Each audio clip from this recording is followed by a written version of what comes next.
I am searching for the definition of LOVE, and all I can find is FUCK.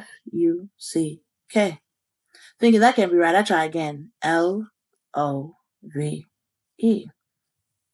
This time I find LUST. Lusting for attention, I realize we are a bunch of lonely souls searching for an emotion that at times does not seem to exist. Existing mostly in the shadows of happiness or coincidence. At least that's what it seems like to me. See, I set on a journey determined to find love. At my first stop, I remember I got high of kissing. Missing the touch of another lover who played my body like the keys under the hands of Stevie Wonder, gracefully. Allowing me to ingest the cracked love and fragrances of connectivity while exhaling the sweet sounds of emotional flexibility.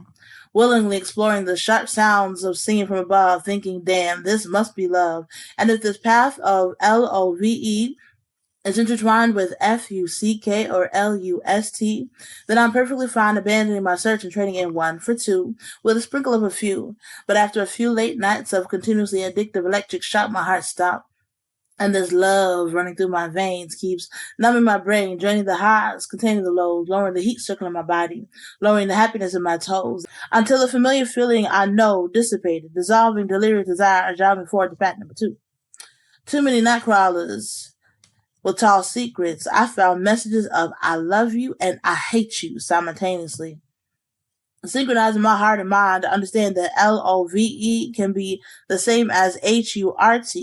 Even when it's not done intentionally, this hurt becomes a blinding poison, injected by words, digested by taste. This quest for love got me slow and dying, trying to make sense of how I abused FUCK, confusing it for LOVE, following everything I see on TV, thinking, damn, this must be reality, this must be love, this must be that LOVE that I've been searching for. Give me more, give me more. More of this love that takes little effort. More of this TV idea that produces a happy, blissful life full of money, sarcasm, coincidences, and imagination. Imagining I'm in a world where Nikki and Professor Ogilvy are in everyday reality without the chase. Facing reality forces me to break free from the stigmas and run in the opposite direction, forging connections between my soul and restoration. My desperation for truth brings me to another level of understanding that the definition of LOVE is synonymous for M. Welcome to the Lips and Language podcast. My name is Cola, where we talk about life, love, and language. Remember to subscribe, like, and share. Let's get into today's topic. Y'all, welcome. I wanted to start on a high note because today is the week of Love Week. We're in Love Month. Have noticed, but this is Love Month. This is the month where, a lot of love happens. A lot of people get happy and there's some people sad. And so I really wanted to talk today about love is pain, pain is love, whichever way that goes for you. But I used to wear love is pain as a tattoo on my heart. Like, there was no way you could pull me away from it. There's no way you can convince me that pain was not love.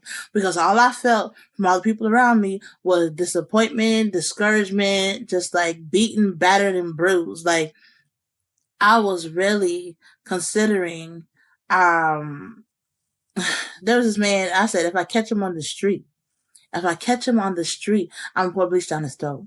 Now, that sounds, far, way too far, done too much, right? But understand that when I was thinking about it, when I was talking about it, when I was going through it, he had lied on me. And I just, he had done something to my heart. My heart turned black. And I have a story for y'all that's going to be on the last week of this month. That podcast is going to be wild. But, we're building to that. Pain is love.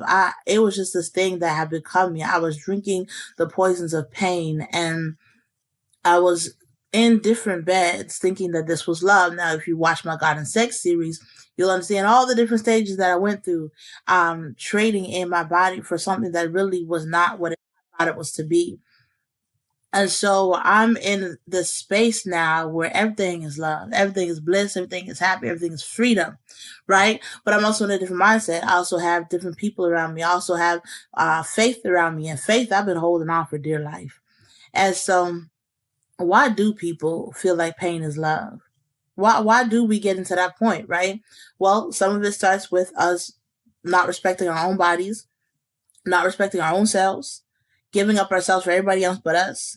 Like we really get to this place where we're not giving ourselves the ability to get to know ourselves because society's telling us this and that, we're feeling this and that, and there's not enough, there's more questions than there are answers, right? But y'all answer me this. Who created you? Who created you? Why do you have your skin tone, your eye color, your height, your weight, your birthmarks? Who created you? Who made you as beautiful as you are? It doesn't matter. People want to separate beautiful or ugly. I used to do that. And I've had to learn who created you. You are created in a beautiful image. You were created with love. Therefore, you are love. Therefore, you have love. You give love. Yes, we were born sinners for those who understand that conversation. But there's so much love in us. We don't know hate until it's introduced. We don't know hate until somebody betrays us. We don't know hate until the life that we built around us, the love and the happiness that we were subscribed to changes, and the tune is different. The melody, it feels so discomforting. That's either we got into a relationship, we got our heart broke, or we just look a little different and people around us, they have a lot to say, a little too much to say, a lot to say about something that ain't their business. How God created us is how he created us. It don't matter if our stomachs are longer than our feet, or our hair is nattier, and you know what I'm saying? Like, let me not get into all the nitty gritty, but like how we're created is we're created in love. We are created in love, and we need to become those people who walk confidently in love, not searching for it from anybody else, but really finding love in God, yes, but in the quiet moments, finding love in watching movies by yourself, finding love in looking in the mirror and staring back and say, you know what, I love you. Finding love over the parts of your body that you really are just like, ugh. But you look at it and you're like, you know what, you with me, so I love you. I can't do nothing about you, so I love you. And even if I could do anything about you, I love you. It's not about changing. It's not about getting all surgery. It's not about all these other things. It's really just allowing the love that God produced us to grow to full maturity. And a lot of us cut it down before it's time. A lot of us uproot love before it has a chance to grow, whether it was uprooted by the people around us, by the parents who gave birth to us, by the friends that were supposed to be our friends, by the boyfriend who said he was going to love us. Like, we allow other people to pluck the roses from inside. And that's not what God called for us. That's not where we're meant to be. That's not how life is supposed to be. Life is not supposed to be dim. Life is not supposed to be this grim reality that here on earth is hell. Like, we are truly in a space where we are meant to grow more petals, grow more flowers, grow, blossom in ways unconceivable to certain people. But like, this is what we're called to be. Did you know that ignoring your self-awareness will keep you stuck and emotionally imprisoned? Man, we go through life with this hustle mentality, going, never taking a moment to stop, to breathe, until life kind of just spirals out of control. But it is time to take control. It is time to experience the freedom of your most authentic self. And I have a gift for you.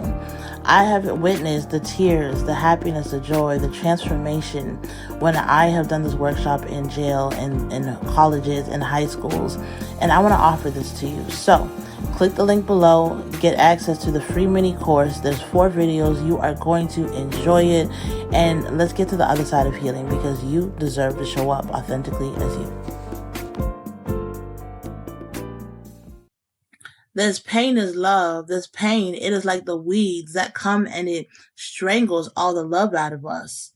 And then we just look desolate. Then we just look dead inside. Then we just either we don't give ourselves to nobody or we give ourselves to everybody. Love is so powerful. Love, people say, is a drug, but it has to be a drug used in the right way for the right purposes. Love is moving. Love is an emotion. Love is a language. Love is people search for love. They search for definitions of love. People search to understand love. Love is pure. Love is quiet. Love is patient. I know I could quote that scripture right now, but love is forgiving. That when those people came and when they said all those things, and when you're going through the thick of it, love is forgiving, understanding the other person's perspective. This month, if you've been following the channel, I dedicated to my son's father.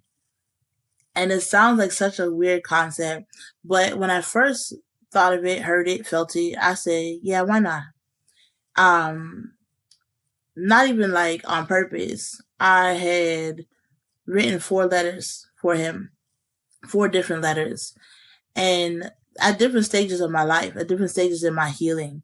And I've gotten to a place now where God has really brought me to my heart just being so loving towards him, so much compassion that like it honestly doesn't matter all the stuff that he did or didn't do, or like that story is being rewritten, and it's being rewritten to a place where we're friends and we can have conversations and we're not just friends. Like, I have a lot of love for this man. I have a lot of love for this man. Like, I tell him I love him often. And I'm grateful that he's in my life. I'm grateful that God allowed restoration to come. I'm grateful that we get to do things here and there for my son, or for our son. Sorry, I'm so used to saying mine, but for our son. I'm so grateful that we get to talk, that although my son's gone, his life, it meant something. And so on one hand, it might be like, why would you even spend time with him when your son's not here? You don't need to. But like, he missed out on all of that.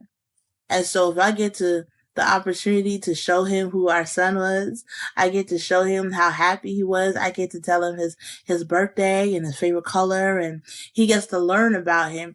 Like, the people who read my book, they never met my son, but they learn about him through the story that I tell. It's the same thing that I get to do for his father.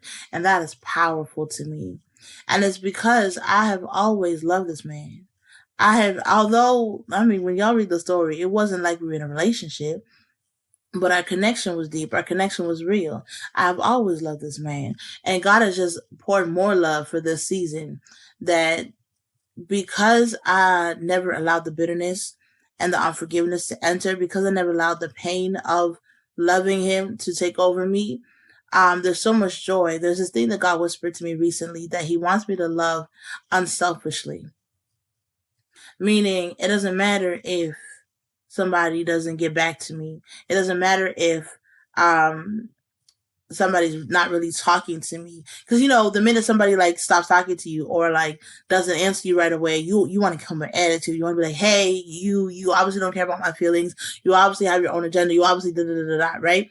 But God has called me to love so innocently, so unselfishly. Love through the pain, love beyond the pain, love beyond the rain. Sorry, I like to rhyme. But just loving despite the things happening around is how you really develop unconditional love. Because when you only love in a certain way, when you only love in a certain matter, when you only love if the person is doing something that you want them to do, then your love is conditional. You might think you're a loving person, but your love comes with conditions. It's on the conditions that they do what you want to say, which is actually manipulation. So was it really love to begin with? Love looks different. Love feels different. Love has a different smell to it. Love has a different feel to it. Love is actionable. You can say it in action. Love is also words. I've had people who say, well, if I give all the action, why do I gotta tell you that I love you? Because your actions don't always just say love. I still like to hear it. I'm a person who likes to hear it. You affirm it to me that you love me. If all you did was these actions and you never said the word, how would I I can say, oh, okay, yeah, he must love me. He's doing all this, he's doing all that. But like, if that's not the way that I receive love all the time, then it's not a waste of energy. It's just like you loving in the way that you choose to love, and in the end, you might lose. Versus loving in the way that I like to be loved. So we're gonna get into all that in another video. But today talks about the pain of love, how it can be so hurtful, how it can be so poisonous, how it can be so overwhelming to experience love in a really devastating way. To experience love when you're loving people and they're not loving you back. They're not loving you back the way that you want them to. But if we're honest, we opened ourselves up out of insecurity to allow all these people to love us the incorrect way, instead of waiting for, cherishing, and preparing for that love that um won't complete us, because the only one who completes us is God. That love that will bring this fulfilling feeling, this warm feeling, this I see this feeling of contentment, happiness. But again, a lot of this is stuff that we have to feel for ourselves first. Because we can't expect people to come in and make us happy. We can't expect people to come in and be our peace. We can't expect people to come in and change our whole world. We got to do a lot of that ourselves. We got to do a lot of that work ourselves, and then allow the other person to come and add to what we have. Like, love should be overflowing. I literally see like a glass of water, and we're already full. We're already full because we have a lot of stuff in us. And now, mind you, there's some stuff that it's like a puzzle piece where you have some strengths, the other person will have some weaknesses, and together y'all are starting to build a bigger picture, right? But when I see this glass of water, it is overflowing with love. It is just an addition. So I'm not waiting for somebody to add. I'm not a glass half empty waiting for the other half to complete me. I am finding the joy. I am finding the patience. I am finding the peace in God first. And then allowing that to be joined with somebody who has done the work and is ready. Love doesn't have to be pain. Love doesn't have to be this annoyance over and over and over that is like this longing that we feel for. Love does not have to be self-serving. When people talk about, oh, they just masturbate, that is you saying you want to love yourself more. Whether or not you can get a man or you cannot get a man, you can get a girl, you cannot get a girl. When you are engaging in masturbation, that is you saying you can please yourself versus allowing somebody else to do that for you. And so, love, we have to understand the balance between self and the balance in letting others in, allowing others to love us, allowing others to share in the love that we have, because the love that we have is not just for us. We have to work on us, like follow the pattern. We have to love us, and then when we love us, then we have to love others, and we have to allow others to love us as well, right? Like, we can't be selfish about it, that we're just going to, okay, well, nobody cares, nobody understands what I go through, nobody sees the love, so I'm going to love myself, and that's just it. It can't stop there. But like, there's two sides. There's a lot of people who don't have enough love for themselves, and they are subject to the violence in this world. And there's other people who have too much love for themselves, and they really are just isolated in this world. Like, it has to be in the middle. There has to be a balance when it comes to love. Love is something to be cherished, and to be stewarded after. Love is something meant to be watered. And how you water love is you release the hate. You give more love than you give hate. You give more energy, more time, more memory, more thought to love than you do to hate, than you do to pain. That you don't just keep judging up everything they did to you. You think if I sat here and thought about every single thing every single person did to me, that I would be a happy, joyful person? Nuh-uh. I'd be stuck in a loop. I'd be mad as hell. I'd be over and over and over like they did this, they did that. I'd be the victim of the story, but I'm not the victim. I am a woman who is ready to love and love again and love again and love again, and love the people in my life, even when they fall, even when they do things that, just gets me so upset. I want to love. Now, love can have compartments. You can love somebody, but not have them super close to you, because you know that where you're at and where they're at is two different places, and you need them to do the work to love on themselves. You can love somebody closer to you, somebody who you walk a lot more closely with, the ones that you feel safe enough to share your secrets and the rest of stuff, right? You have your parents that you love, like regardless if they were toxic or not to you, you gotta give love for the fact that they brought you into this world. Then you love your kids, but don't overly love your kids like I did. I love my son with everything. I gave him everything. I obsessed over my child that I lost myself in it, that my identity was in him. And it's only after he passed I realized my identity can never be wrapped up in a child. I can love him, but I also got to separate that love. And so don't let pain be love for you. Don't let pain write your love story. Let love write your love story. Let God write your love story. Let healing write your love story. Don't be stuck in grief. Don't be stuck in a world of hurt and just downright mean. Cause like this love on the other side, it will plant roots of bitterness if it is not properly taken care of. And those roots of bitterness, they come out in diseases, they come out in cancer, they come out in anger issues, they come out in so many different ways that is not where you're meant to be. So give love a chance. Let love live. And don't let the pain of love overtake you. Remember, I talked about last week about loving sacrificially, giving things down, putting things down to love, and taking up just, the love of God. Remembering everything that He did for you. Remember everything that He did for us. And loving Him in a refreshing way. That is love. All the pain that He went through just to show how much love He has for us, so that we can walk in the freedom of love in a whole new way. Let love guide in a godly way. In a godly way. Because I know as soon as I said that, I said they're going to be somebody who like, that's why I let love live. And they go crazy hard for it. Like, no. Let love live in a godly way. Like, you have to use wisdom when it comes to love. You can't just be out here letting the emotion just run rampant, hitting everybody. You have to use wisdom when it comes to love. But yeah, do not get stuck in the pain. Do not get stuck in 32 years go by and you still bitter. Why? Exchange it. Exchange the bitterness for love. More and more and more love. So, happy Love Week. Happy Love Month. We got more love next week. It is all about love. It is all about love.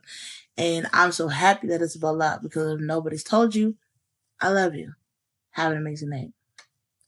Check out the outro. You're going to want to hear it. I always say this. Bye.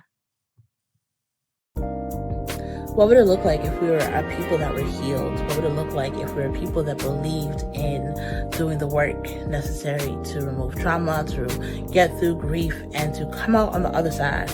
Man, we think that therapy is the only way. Therapy is a great way, but there's also a creative way that can help us get through this process. My name is Kola. I am an amazing artist, and I have a program called Restore and Embrace Myself. It is all about the healing and the getting through and the getting over. And if nobody told you, you are special and you are so deserving of so much more in this world. So get in contact with me, because I'd love to work with you.